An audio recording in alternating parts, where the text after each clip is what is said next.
Welcome to Meadow Lake, Saskatchewan.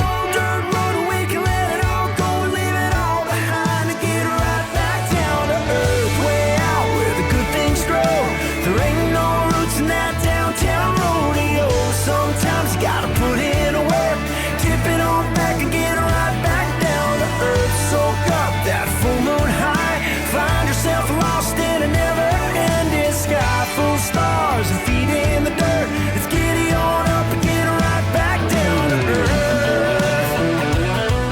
Whoa. PV Mart proudly presents Backwoods Backstage with Brett Kissel. Brought to you by Deuce Vodka, Bushnell Optics, Federal Premium Ammunition,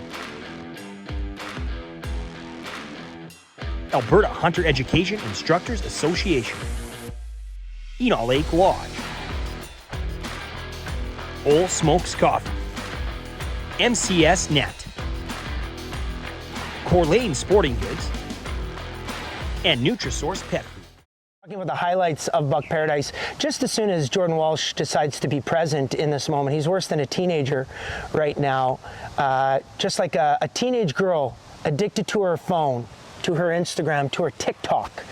We're here to do an episode. You done? On Backwoods Backstage about Are our you good times at done? Buck Paradise. Buck Paradise, our favorite place. It's like Disneyland. It's like a second It's home. better. However a kid feels about Disneyland, we feel that way about Buck Paradise. Our relationship with Grant and Lana and the whole team at Buck Paradise is an extraordinary relationship. We do feel like it's a second home for us. We've got incredible memories, but also some big bucks down, which is the best thing to say on the walkie-talkie. Say, all right, come help us out, big buck down. It's just an exciting place to be. And, you know, for the last decade, we've been fortunate enough to continue to farm that relationship and really build some memories that are going to last us a lifetime out at Buck Paradise Outfitters. And today, on Backwoods Backstage, we're going to recount some of those memories, starting with your first whitetail buck there, 2020, COVID, less than ideal, but it gave, you know, Ebbs a chance to come out and experience his first time hunting. And, you know, it's interesting because you say less than ideal. I actually thought it was an ideal circumstance for us as Canadians because Buck Paradise has so many American hunters that come up every single year. So it was a slow year for Buck Paradise because nobody was traveling over the border. That's right. So we had this opportunity to look at, obviously, their cameras and say there are a lot of big bucks around. And usually, I don't know if they harvest 20, 30 in a season, but I think it was only us that weekend with Jordan Eberle, his brother Dustin, Yumi, Matthew, and Uncle Derek. So incredible memories. They put Jordan on a great buck on day one, which you can't script it any better for Jordan to harvest his very first buck, and it was a beauty. And he makes a great shot. I mean, take a look.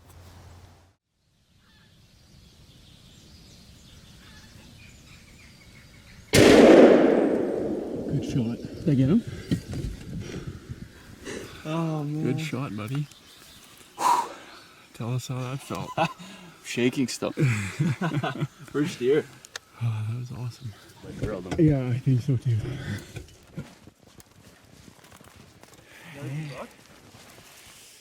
Looks good. I remember talking to Darty, who was filming us. We were sitting in the blind. We were there for 2 days, and we saw a lot of activity, which is always exciting to see because it can get boring, obviously, sitting in a deer blind, at times. But I always told Darty, I said, I think we're going to get this feeling. We're going to get this feeling when a big guy walks in. Everything's just going to be different. It's indescribable, but you really do. If you've hunted, you know there's a feeling when a big, mature buck walks in. And I just remember telling Darty, although I was kind of coaching myself, okay, take a deep breath. You got this. Are we good? I remember that being in the audio of the episode. So I'll take you back to as I was walking myself through the moment when the big guy came in. Oh my God. Calm down. He's looking at us right now. Calm down. Calm down. Calm down. Once he starts eating, he's still looking. You don't move. Do not move. Smart. Grab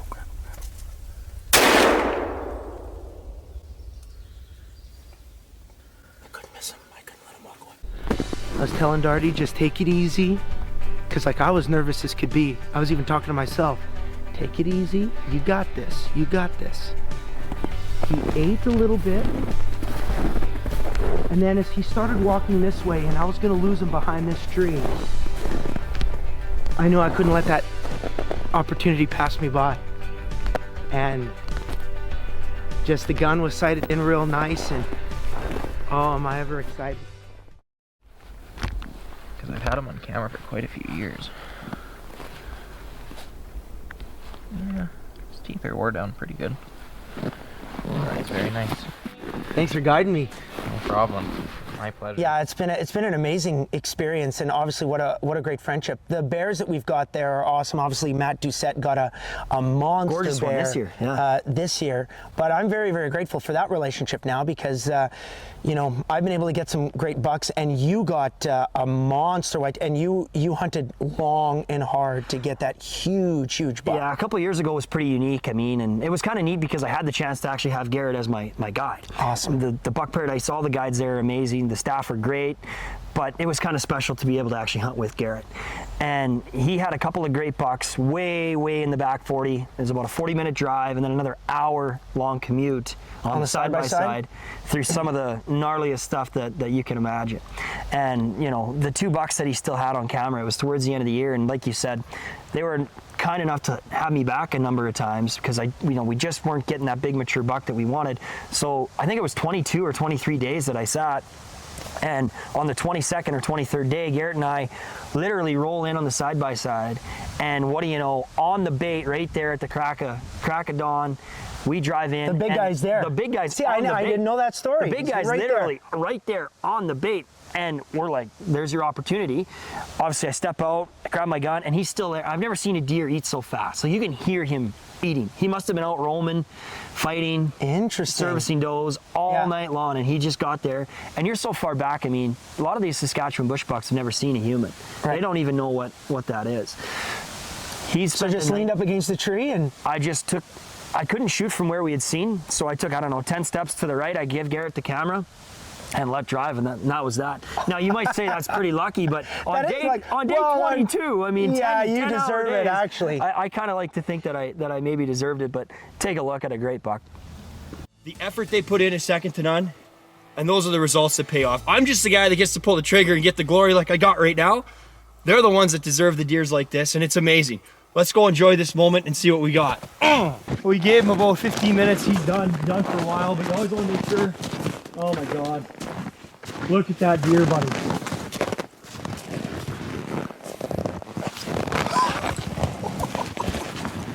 This is why you come to Canada, Saskatchewan. Oh my God. And even more importantly, Buck Paradise Outfitters. The amount of effort and time that, you know, these guys put in to their deer is unbelievable. And we got dealt a bit of a rough hand with the weather. Grant actually had to call a snow day for the first time ever in 25 years. And I mean, they battled, they tried to get us in that day, just couldn't. And even the next few days, it was a whole team effort, like I was saying. And I can't thank Garrett Kuipers enough. Like, I mean, he's got a bait set way in the middle of nowhere. Nobody can understand why he puts baits there. Well, he killed a 181 earlier this year, and now he kills this guy today. Like, come on. Again, I'm just the hunter that gets to pull the trigger. This deer's Garrett's and Buck Paradise Outfitters. And I mean, I'm more than happy to be the hunter that gets to pull the trigger. Absolutely. But this is their deer and their staff. Grant Lana, Ian Garrett, Blaine Jared, and Sharon Ray. Just unbelievable. It's unbelievable. And this is what you can come here in hopes of getting. And if not this guy, you'll get a great buck and a great time. But I mean, hey, it just doesn't get any better than this. That's hunting right here. So my second time hunting whitetail at Buck Paradise, Grant was going to guide me, which is very special because obviously he's got great guides, but Grant wanted to spend, that time with me. I wanted to spend that time with him, and we only had 3 days to hunt. So we drove in the side-by-side on day one. Grant and I really just played crib. We watched a bunch of small bucks hanging out, and there was nothing really big in that particular spot, and the snow was coming down. It was wet, heavy snow. And anything that I've learned watching deer is that they really don't move when the weather is bad like that. For the most part, They just like to hunker down. and stay warm. Yeah. So we didn't have much going on the first day. But of course, like always, we got home, had an incredible meal, played crib till 3, 4 in the morning. And then I remember, actually, I think I pulled an all-nighter with you. Yeah. And then I got my camo back on. Yeah, we did actually. We drove out, and we had this target buck, this beautiful 4x4. And it was the most beautiful 4x4 I've ever seen. Gorgeous deer. Like, I don't know what it would have scored, but I've never seen, and so I was so excited for that buck to come in. Now the weather was done. It was cold, but there was no, no more snowfall. The storm had kind of, ended. And at about 9:30 in the morning on November 11th, this big buck comes out, and I said, Grant, that's a shooter. And he didn't come straight to the bait. He kind of came in on the right side of the bait, and he had these big brow tines, and Grant didn't recognize the buck. He didn't, because that wasn't the big 4x4 we were after. On that bait. But I said, that's a shooter buck. And he said, yeah, it's a shooter, So it was so exciting to see this other buck come in, and I had to calm my energy, because same thing, that feeling is so special and indescribable when the big majestic buck walks out. So check it out.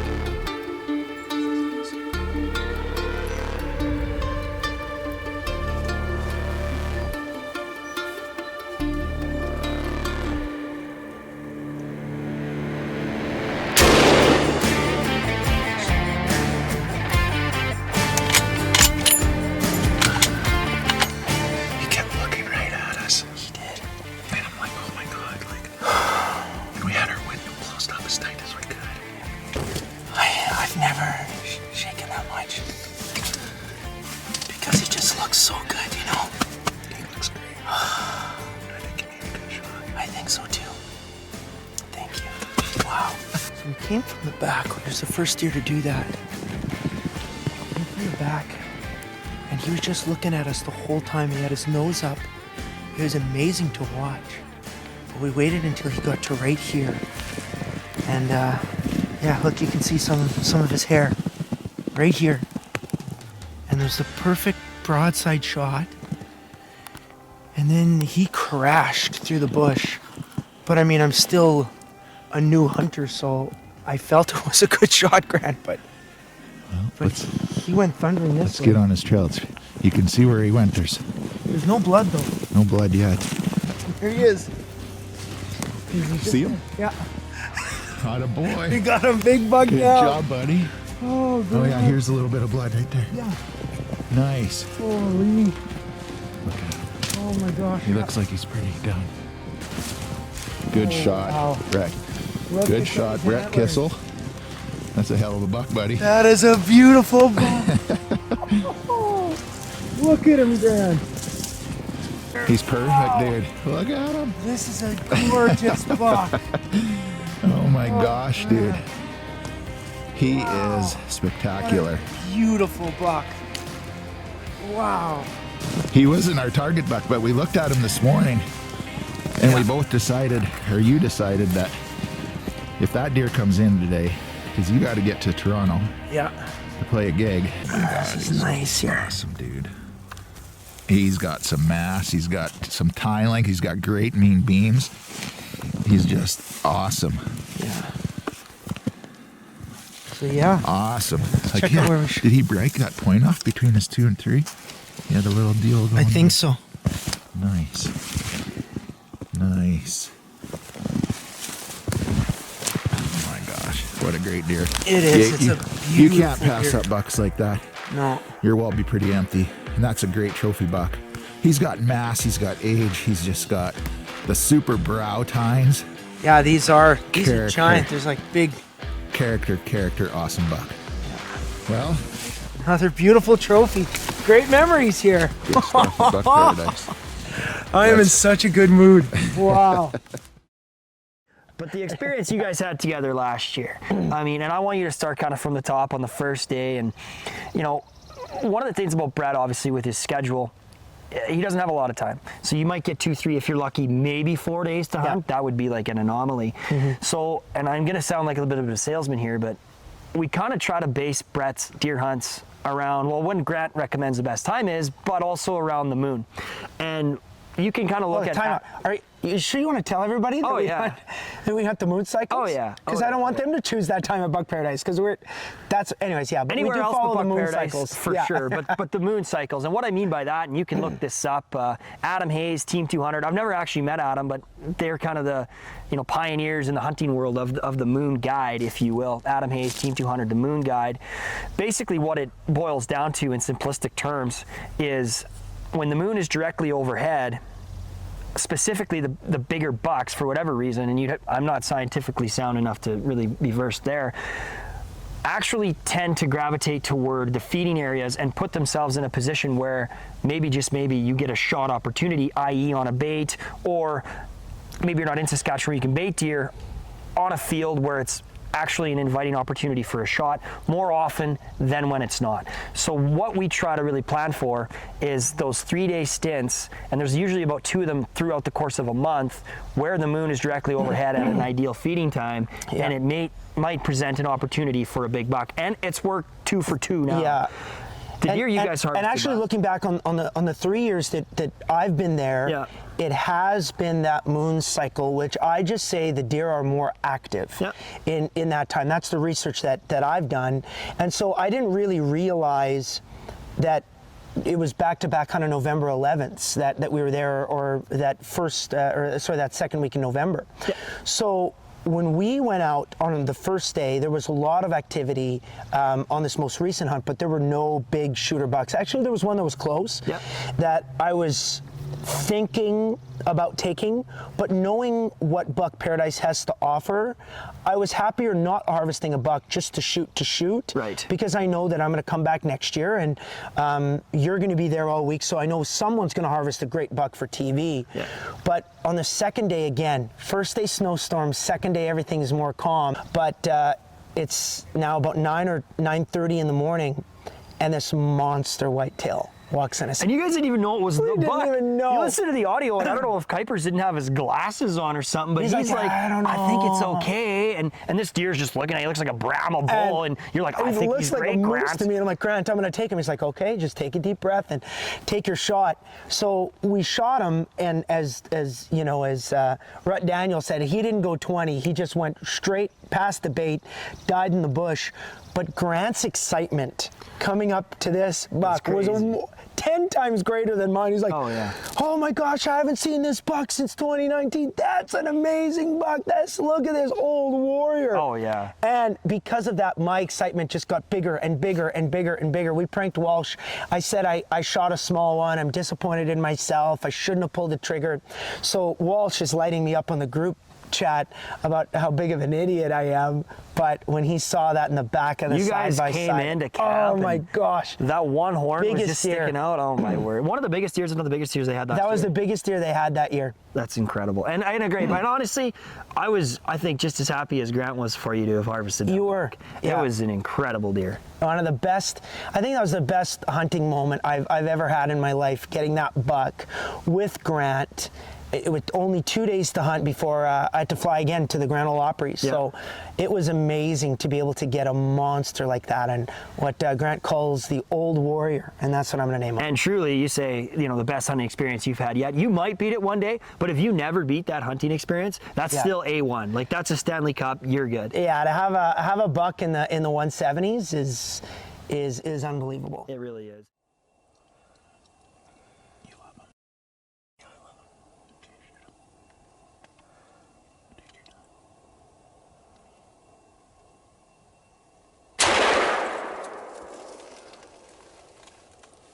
Feel good?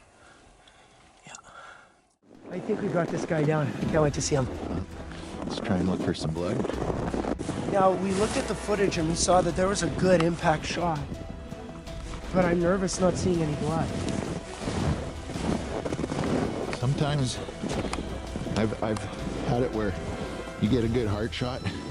They don't bleed much, but they don't go too far. I've had one that I heart shot one time, and he went like probably 80 yards without a drop of blood, and then there he was. It's crazy. But I think you were right. He did go this direction. There he is. Oh my gosh. There he is. Oh my gosh. He did not go far at all. No. Like, wow. That's, like 20 yards, dude. That's, or as Rod Daniels said, he didn't go 20. Look at him. Look at him, Grant. Look at him. Wow. Yeah, he's done. I cannot thank Buck Paradise enough. Grant Kuiper's just become one of my best buddies, and the excitement of everybody in camp right now because this deer is on the ground. Big buck down. You kidding me? I am the luckiest guy in the world, and I cannot believe how beautiful this deer is. Can you believe it?